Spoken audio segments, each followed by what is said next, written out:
Құрметті жиналысқа қатысушылар, есімім Сақтықберген әкім Ерланұлы, осы облыстық сыбайлас жемқорлыққа қарсы іс-қимыл департаментінің превенция басқармасының бас маманымын. Жалпы атауынан көріп отқандарыңыздай превенция басқармасы дейді, превенция және парасаттылық толық атауы. Бізде осы 2019 жылы үлкен реорганизация құрылым болып, агенттіктің осы жалпы саясаты мен бағыты түбегейлі өзгеріп, осы мейлінше ағарту, алдын алу бағытында негізгі жұмыстарды аса мән аударуда. Жалпы енді осындай студенттермен, жоғары сынып оқушылармен кездескенде көбіне жемқорлық, коррупция, пара деген сияқты сөздерді қолдануға тырысамыз. Өйткені студенттер, оқушылар болсын, дәл қазіргі уақытта, дәл қазіргі таңда басты осы міндеттеріңіз, басты мақсаттарыңыз ол білім алу, барынша осы мемлекеттің беріп жатқан мүмкіндіктерін пайдалана отырып, өздеріңіздің алдағы өмірлеріңізді жоспарлау. Ал енді мынау сіздердің мекемелеріңіз Қазақмыс корпорациясының әрекеттік колледжі. Қателеспесем, баршаларыңыз техникалық мамандықта оқисыздар. Техникалық мамандық. Алдағы болашақтағы жұмыстарыңызды, кәсіптеріңізді біліп меңгеру мақсатында басты негізгі міндеттеріңіз білім алу. Сол себепті осындай кездесулерде кішкене жаңағыдай терминдерді қолдануға тырысамыз. Бұл енді шетелдің форматында, яғни шетелдің тәжірибесінде, осындай жастар арасында, өскелең ұрпақ арасында осындай түсіндірме, тәрбие сағаттарын жүргізгенде, жалпы көп былай айтқанда негативті, қажет емес ақпаратты айтпайды. Жалпы енді білесіздер, қазір интернет, әлеуметтік желі барлығы еркін, барлығы қолжетімді. Сол себепті кез келген қызығушылық танытқан азамат барлық ақпаратты ашық түрде емін-еркін алуға болады. Және біздің осы департамент, біздің агенттік, бізде мейлінше ашық органдардың біріміз, құқық қорғау органдарының ішінде. Осы кездесудің өзі де мысалға жұмыс тәртібінде телефон арқылы келісіліп, осындай мәселелер ұйымдастырылуда. Көбіне енді мемлекеттік органдар жалпы осындай кез келген жұмыс мәселесі, құжат алмасу жағы болсын, өте бір қиындатып, жұмысты көбейту мақсатында бір ыңғайсыздықтар тудырады. Негізі қазір байқап отырсаңыздар, ол да ақырын жойылып келеді. Өйткені қазір барлық мемлекеттік қызмет алу, мемлекеттік қызметтерді қолдану, пайдалану барлығы электронды түрде, онлайн форматта жүзеге асырылуда. Және басқа да мемлекеттік органдардан мейлінше сұраймыз, ашық, еркін, қолжетімді болуды. Өйткені ең басты кез келген мемлекеттік орган, мемлекеттік мекеме болғандықтан басты міндет осы халықтың, азаматтардың игілігі үшін жұмыс атқару, қызмет атқару. Сол себепті соны азаматтарға, халыққа қайтару қажет. Жалпы енді мысалға превенция және парасаттылық дейді. Превенция бұл жерде енді осының алдында 19 жылға дейін сыбайлас жемқорлықтың алдын алу деген басқарма болады. Яғни алдын алу бағытында ол анализ, мониторинг, сыртқы ішкі талдаулар деген сияқты дүниелер. Бұл енді негізі бұндай тақырыптарды көбінесе мемлекеттік қызметкерлер мен мемлекеттік органдармен кездесу барысында айтамыз. Ал дәл қазіргі мысалға сіздердің міндеттеріңіз, қайталап айтамын, білім алу. Және де қазір енді осы онлайн форматқа көшкендіктен барлық жұмыс, білесіздер енді қандай себептермен байланысты. Біздің де осындай кездесуіміз Zoom арқылы өтіп жатыр. Өздеріңіз байқап жатсыздар, ұйымдастырып өткізіп жатсыздар, адалдық сағаттары мысалға апта сайын, мысалға басында ай сайын болатын, қазір формат апта сайынға өзгеріп келіп жатыр. Бұның барлығы не себепті? Бұның барлығы осы кез келген бір ақпаратты бергенде, кез келген осы білім тәрбие бағытындағы жұмыс ол қайта жүзеге асырылып қайталану арқылы жетеді, яғни және де көбінесе осындай кездесу түсіндірме жұмыстарда азаматтар бір сыни көзбен қарайды, не себепті бұндай кездесулерде өткізеді деген сияқты. Енді сіздердің өздеріңіздің білім беру мекемелеріңіздің жоспарына сәйкес екен. Енді жалпы айтқанда осы республиканың мемлекеттің сыбайлас жемқорлыққа қарсы саясаты ол көбіне халықаралық тәжірибенің үздік тәжірибелерін алған. Тіпті осындай кездесу түсіндірме форматтарының өзі негізінде осы басталғанда Азия елдерінен бастау алған, Азияның дамыған елдерінен. Және де сіздер білесіздер, осындай алдын алу, ағарту жұмыспен қатар жалпы заңның да күші өте қатты жүру қажет. Яғни негізгі бағыт осындай білім беру арқылы алдын алу және енді тергеп тексеру әрекеттері следственно оперативный және жауапкершілікке тарту, жауапқа тарту деген сияқты. Көбіне емес, барлық жағдайда дерлік айтуға болады. Осындай қылмыстар орын алған кезде түсініктеме басқа да мәселелерді алғанда көбіне азаматтардың тарапынан білген жоқпыз, бұндай ақпарат бізге айтылмайды деген сияқты сөздерді өте көп айтады.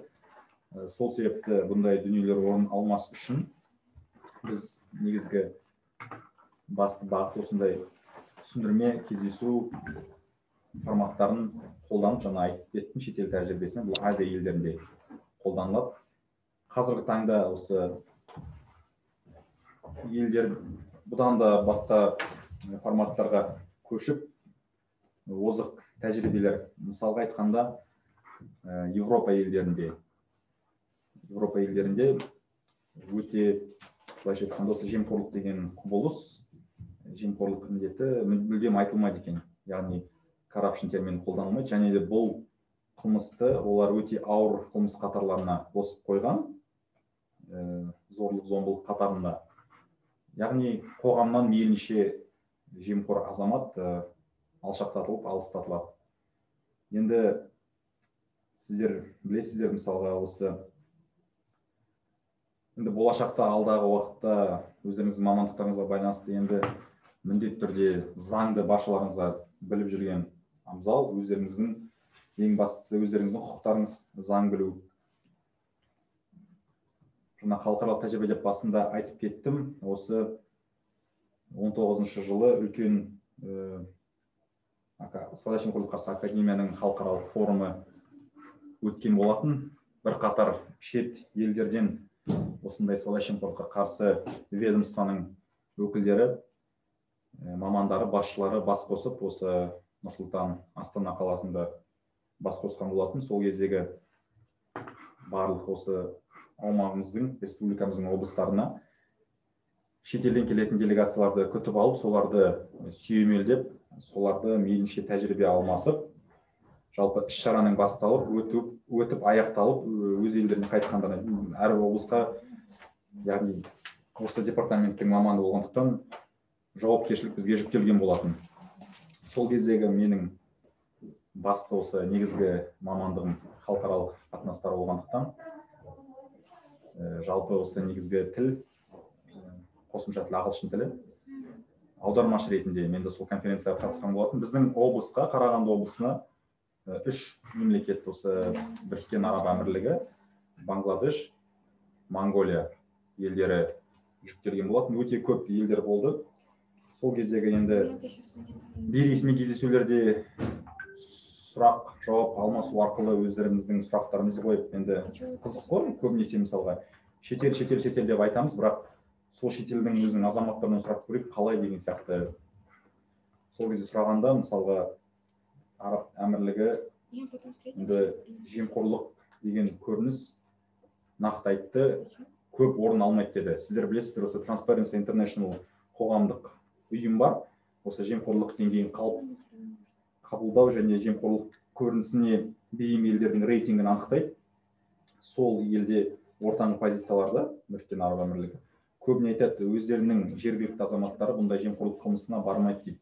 Ал біздің елдегідей бір басқарманың басшысы немесе орынбасар немесе бір елдің ауыл аймақтың әкім орынбасары осындай қылмыспен жауапқа тартылды деген сияқты дүниелер мүлдем орын алмайды екен. Ол жерде көбінесе шетелдің азаматтары, сіздер білесіздер, ол ел туристік ел, өте инвестиция көп құйылатын ел, бизнесмендердің, кәсіпкерлердің арасында өте көп қылмыс анықталады екен. Және де ол жерде заң шектеу өте негізі қатал.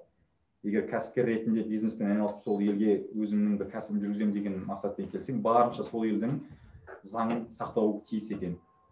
Біздегідей арнайы шетелдік мемлекеттік халықаралық ратификациялау, халықаралық стандарттарға сәйкес заңнамалар, осы елдің заңына сәйкес тағы да басқа шетелден келген мемлекеттің заңын қолдану деген сияқты ондай жүрмейді. Нақты сол елге келдің бе, мысалға жұмыс жасауға, қызмет атқаруға, бизнес жасауға, бітті. Соны айтады, көбінесе статистиканы, көбінесе рейтингті сондай азаматтар құртып отырады. Яғни мемлекеттік сатып алым, госсоцзаказ, тендер ойнатылу арасында және ұтып сол мәселені қалай жүзеге асырады. Сол кезде мені бірақ айтты, бұндай ұсақ түйек, бұндай дүниелер көп болмайды. Және осыған дейін, соңғы 3-4 жылдарға дейін бұндай кездесу, азаматтарды жинап ақпарат беру деген тәжірибе болмайтын дейді. Олар да осы Азия елдерінен көріп, тәжірибені қолданысқа енгізіп жатырмыз дейді. Бірақ ол жерде формат, мысалға, бір қылмыскер жауапқа тартылды, сол қылмыстың мемлекеттік органның сол азаматтың туған-туыс жақындарын жинау арқылы соларға түсіндірме жұмысын жүргізеді екен. Дәл енді сол екінші мемлекеттің бірі бізде Бангладеш болды, біздің облысқа тиесілі. Мүлдем қарама-қайшы жаңағы елге. Тіпті айтқанда ол елдің жемқорлық деңгейі біздің мемлекеттен де әлдеқайда өте айтқанда қарқынды түрде дамып кеткен.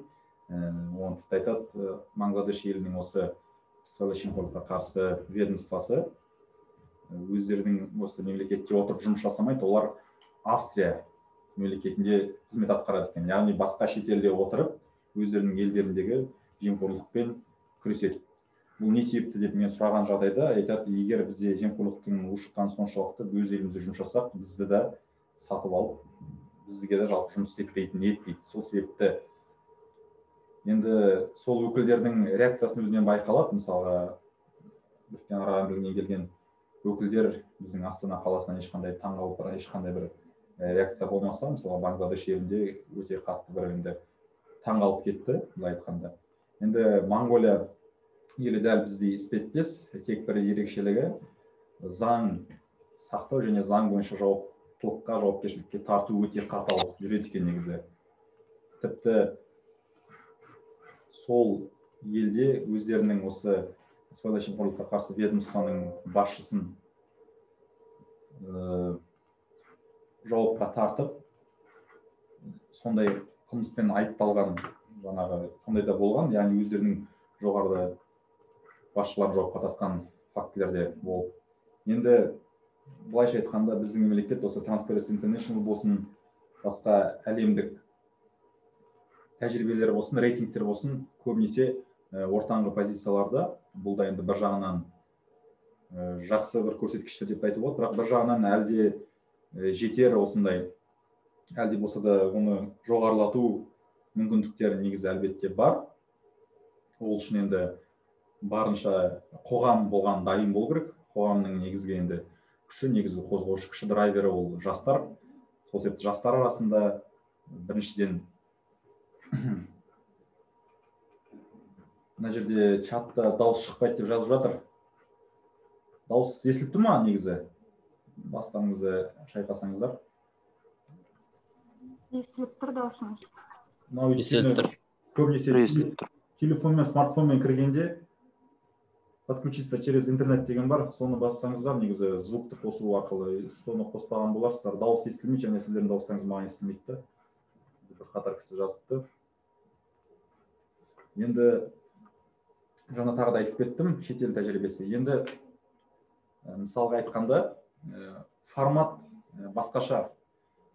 Енді көбінесе қоғам әлі күнге шейін былай айту керек, қабылдау жағы өте күрделі болып келеді негізі, өте баяу жүзеге асырылып жатқан үрдіс. Кейбір қоғамның өкілдері бұндай форматқа, бұндай өзгерістерге дайын болса, кейбіреулері дайын емес. Мысалға, шетелдік тәжірибеде өзіміздің мысалға академия, мемлекеттік басқару академиясы үлкен бір ұғым, былай айтқанда термин болашақта осы оқу барысында, осы бакалавриат алу барысында да қолданады деп ойлаймын. Менеджмент, яғни жобалық басқару, проект менеджмент. Проект менеджмент дейтініміз жалпы үлкен тәжірибе. Бұл жерде енді азаматтар былай айтқанда өзін-өзі басқару, баяғыда айтқанда жүйе өте қарқынды өзгеруде. Қазіргі таңда кез келген қызметте болсын, кез келген маман болсын, ең бастысы өзі үшін, өзінің былай айтқанда өсімі үшін жұмыс атқарады. Проект менеджмент соның бір басты көрінісі деп айтсам болады. Ол осы жастар арасында, осы студенттер, оқушылар арасында осы жүзеге асырылатын саналы ұрпақ барлықтарыңызға таныс болар. Оқытушыларыңыз, басқа да тәрбие ісіндегі меңгерушілеріңіз жеткізері болар. Саналы ұрпақ атынан айтты, осындай жастарды тәрбиелеу, жастарға барынша адалдық, парасаттылық ұғымдарын дәріптеу, қалыптастыру болып табылады. Және де былай айтқанда саналы ұрпақ бұл проект менеджмент. Проект менеджмент неге айтып кеттім? Себебі көбінесе жобалық проектте, мысалға сол жобада, сол клубқа мүшелік ететін студенттер, мысалға сіздер көбінесе сіздерден бастамашылық, инициативный жұмыстар негізі талап етіледі. Былайша айтқанда, осы саналы ұрпақ жобасында, мысалға кез келген өздерінің азаматтық позициясын жалпы осы жастайынан көптеген осындай бір дұрыс жолдағы бір қызығушылықтарға ие азаматтар бас қосып, және өзінің қатарластарына жеткізеді дұрыс бағытты, дұрыс жолды деген сияқты. Бұл жалпы студенттер, жастар арасындағы жоба, мысалға саналы ұрпақ болып табылса, бізде барлық сферада сондай жобалар қамтылған. Мысалға жол мәселесі, темір жол, оның ішінде саласы, жолдың салынуы, жалпы осы темір жолға қатысты адал жол жобасы мысалы жүзеге асырылады. Кәсіпкерлер, осы инвесторлармен етене тығыз байланысып, солардың құқық қорғауға қатысты Protecting Business Investment, бизнес кәсіпкерлердің құқықтарын сүйемелдеу, қорғау деген сияқты негізгі осы жобалардың драйвері, қозғаушы күші деп аталады. Енді сарыарқа адалдық алаңы жобасын айтып кетуге, сол жобаның аясында жүзеге асырылады. Неге бұндай жобалар көп десеңіздер, себебі былайша айтқанда осы жемқорлыққа қарсы саясатты жүргізуде және осы жемқорлықтың алдын алуда бір ғана құзыретті органның, осы бір ғана агенттіктің немесе осы облыстық департаменттің күші жеткіліксіз. Барлық қоғам, барлық жастар міндетті түрде бірігіп атсалысу керек. Сол себепті қызығушылық танытып, басқа да ойымды білдіремін дейтін сияқты жастар, қоғам өкілдері болса, біз ашықпыз. Тағы да қайталап айтамын, өздеріңіздің ой пікірлеріңізді, өздеріңіздің ұсыныстарыңызды міндетті түрде пікір алмасуға, қолдануға міндетті түрде мейлінше ашық гос орган. Енді қазір 20 минут уақыт өтті, бір 5 минуттай қалды. Басқа да кезекті шара жоспарланып қойған болатын. Енді құрметті студенттер, оқытушылар, сіздерге көп рахмет. Жаңа сөз басында айтып кеттім. Қанша қылмыс орын алды, қандай мақсаттары, қандай жауапкершілік тартылды, ондай сияқты дүниелерді айтпаймын деп. Енді сұрақтарыңыз болса, қосатын ой пікірлеріңіз болса, мархабат.